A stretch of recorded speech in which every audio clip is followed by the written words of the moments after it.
इसके बाद में बड़ी ही सुंदर कथा आती है कि आज व्यास जी महाराज जन्मेजय को बताते हैं कि हे जन्मेजय, आज मैं तुमको बड़ी ही सुंदर कथा सुनाने जा रहा हूँ। जन्मेजय, मैंने तुमसे यज्ञ करने के लिए कहा, तुमने यज्ञ किया, लेकिन कुछ लोग क्या करते हैं कि जब यज्ञ करते हैं तो पशुओं की बलि दे करके यज्ञ करते हैं। तो जन्मेजय, तुम जीवन में याद रखना कि कभी भी बलि देने से प्रसन्न देवता नहीं होते हैं, जबकि बलि देने का प्रभाव ऐसा होता है, परिणाम ऐसा होता है कि यदि व्यक्ति बलि देता है ना, तो जब वो नरक में जाता है तो उसको कठोर यम यातना का भुक्त भोगी बनना पड़ता है। इसीलिए कभी व्यक्तियों को बलि नहीं देना चाहिए। तो आज जन्मेजय जी ने पूछा, प्रभु ये बताइए, बलि नहीं देना चाहिए, ठीक है, लेकिन क्या इसके विषय में कोई कथा है? अगर कोई कथा है तो आप हमको सुनाइए। तो आज व्यास जी महाराज सुंदर कथा सुनाते हैं और बलि के संदर्भ में उन्होंने पुरंजन उपाख्यान सुनाया। कौन सा उपाख्यान? पुरंजन उपाख्यान, जिसका वर्णन श्रीमद् भागवत महापुराण में भी आता है, लेकिन श्रीमद् देवी भागवत में भी बताया गया है। कहते हैं कि एक महाराज राजा पृथु थे, जिनके नाम से इस धरती का नाम पृथ्वी पड़ा। इन्हीं की वंश परंपरा में आगे चल के एक राजा हुए जिनका नाम हुआ प्राचीन बरिही। क्या नाम हुआ? प्राचीन बरिही जी। अच्छा, ये प्राचीन बरिही जी का स्वभाव क्या था? ये इतने यशस्वी राजा थे, इतने यशस्वी राजा थे, इन्होंने अपने जीवन में खूब यज्ञ किए, बहुत सारे यज्ञ किए। किसने? प्राचीन बरिही जी ने। लेकिन ये यज्ञ करते थे और यज्ञ में बलि देते थे, तो इनको धीरे धीरे ऐसा लगने लगा कि मेरे बलि देने से भगवान प्रसन्न होते हैं। तो ये निरंतर जितने भी यज्ञ करते, सब यज्ञों में बलि अवश्य देने लगे। एक बार की बात है, नारद जी प्राचीन बरिही जी के पास आए, और जब आज नारद जी प्राचीन बरिही जी के पास आए महाराज, तो नारद जी ने समझाया कि हे राजन, हे प्राचीन बरिही जी, आप ये जो कार्य कर रहे हो ना बलि देने का, ये कार्य बिल्कुल अच्छा नहीं है, आपको बलि नहीं देना चाहिए। क्योंकि आप जिन जिन पशुओं की बलि दे रहे हो, वो पशु ऊपर बैठ के आपका इंतजार कर रहे हैं कि कब तुम आओगे और वो तुम्हारे मांस को नोच नोच करके खाएंगे। प्राचीन बरिही ने कहा, रे नारद जी, आप कैसी बात करते हैं? मैं इतने दिन से यज्ञ कर रहा हूँ, इतने दिन से बलि दे रहा हूँ, मुझे तो कभी नहीं लगा कि भगवान क्रोधित होते हैं, और आप कह रहे हैं कि भगवान प्रसन्न नहीं होते। नारद जी ने कहा, अरे राजन, अभी तुमको अच्छा दिख रहा है, सब बढ़िया दिख रहा है, लेकिन ये तुम्हारी पशुओं की बलि देने का परिणाम ऐसा होगा कि तुम नहीं बल्कि तुम्हारे आगे आने वाले जो वंशज होंगे वो भी इसका परिणाम भोगेंगे। इसीलिए हे राजन, तुम अभी से चेत जाओ, अपने लोक को भी सुधारो तथा परलोक को भी सुधारो, क्योंकि जब तुम इस धराधाम से तुम्हारा परलोक गमन होगा, तुम परलोक गमन करोगे, तो जितने पशुओं की तुमने बलि दी है, यम यातना के द्वारा वो सब पशु तुम्हें सताएंगे, तुम्हें परेशान करेंगे। इसीलिए तुम बलि देना बंद करो। अगर तुम्हें मेरी बातों पर विश्वास नहीं होता तो मैं तुमको पुरंजन उपाख्यान सुनाता। आज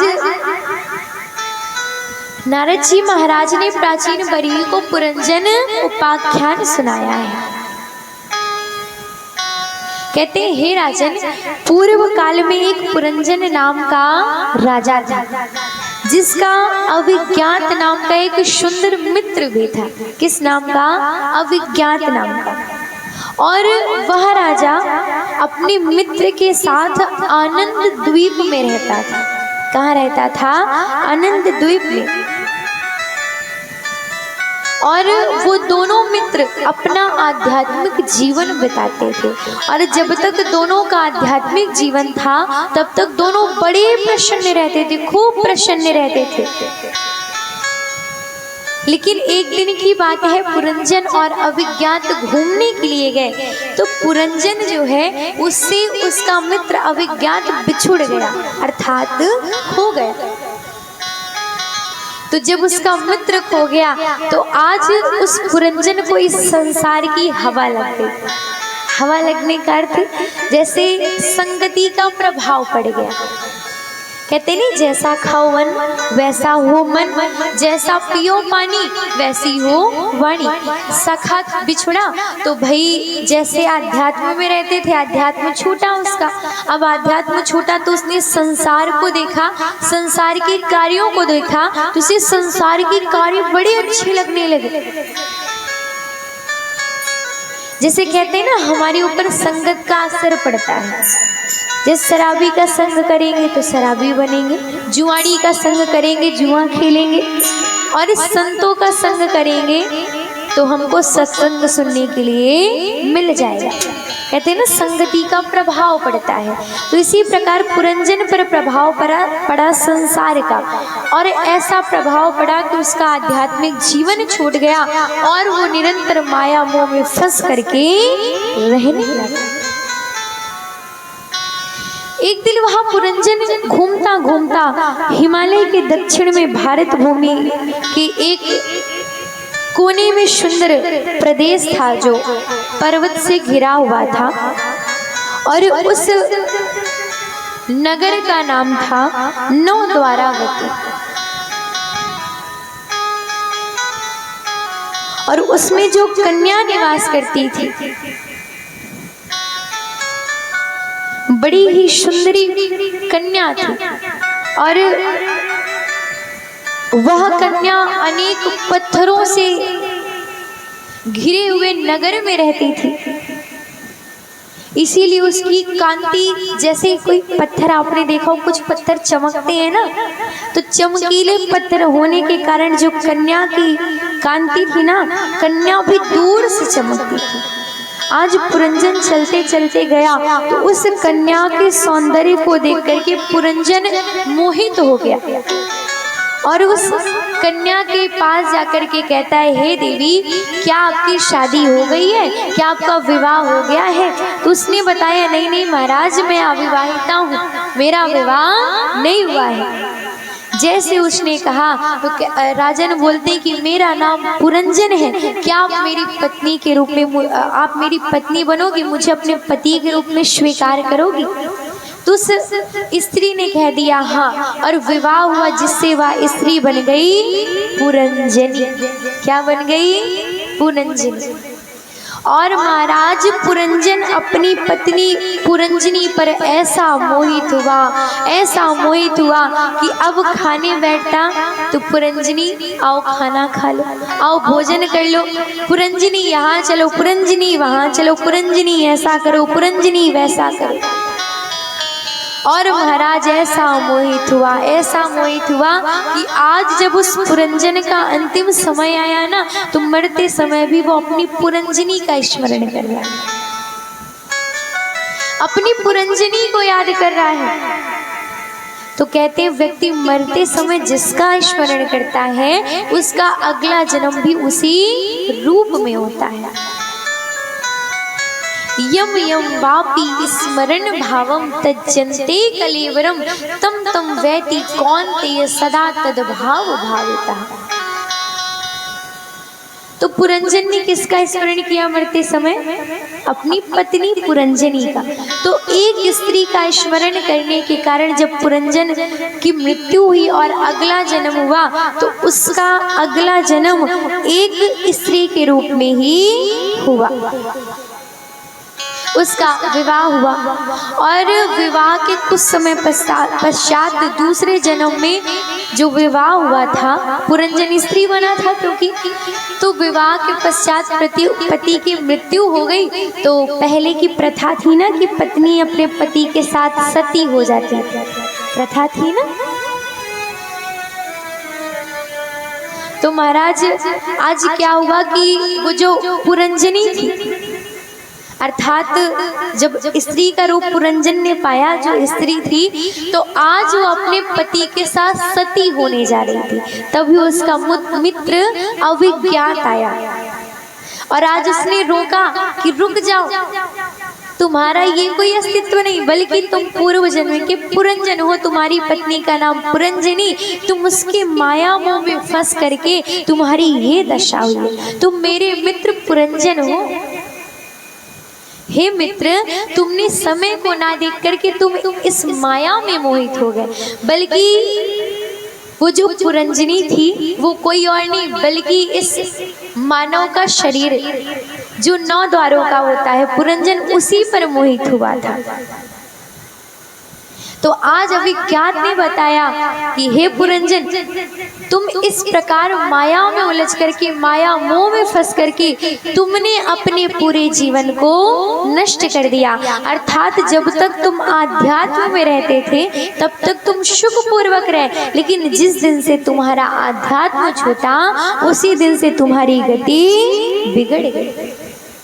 अविज्ञात ने आज खूब समझाया तो पुरंजन मान जाता है और पुरंजन ने सब कुछ त्याग कर दिया और संकल्प किया अब कभी भी वो माया मोह में नहीं फंसेगा।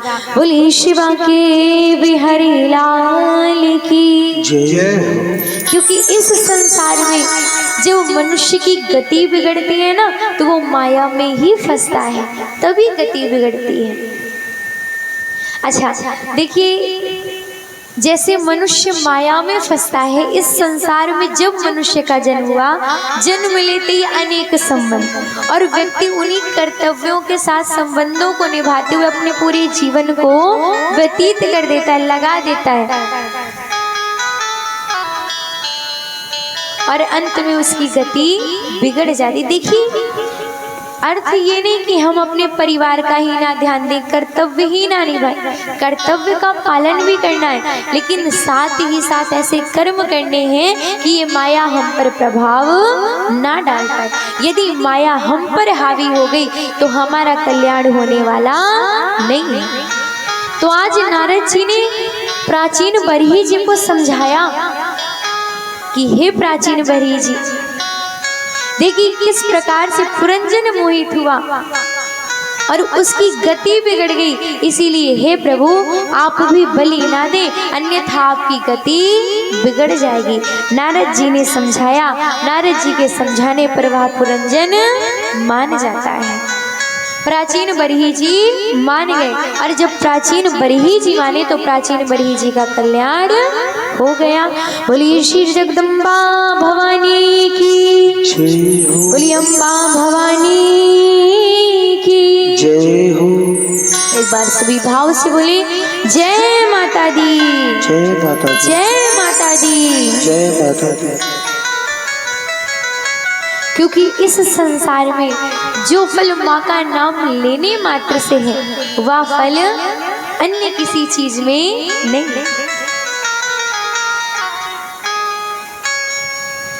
एक बार की बात है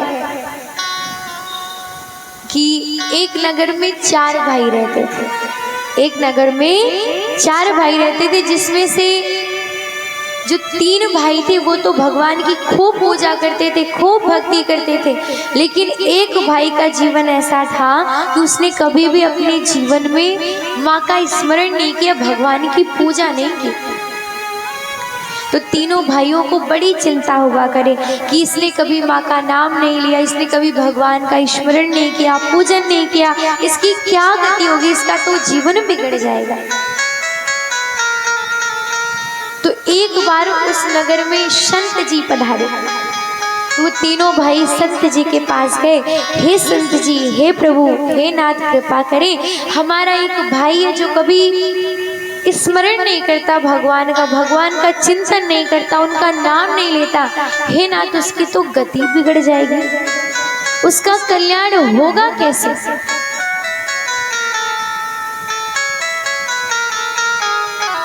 तो आज संत जी ने कहा कि ऐसा करो, अपने भाई को एकांत कमरे में मेरे साथ अकेले छोड़ दो।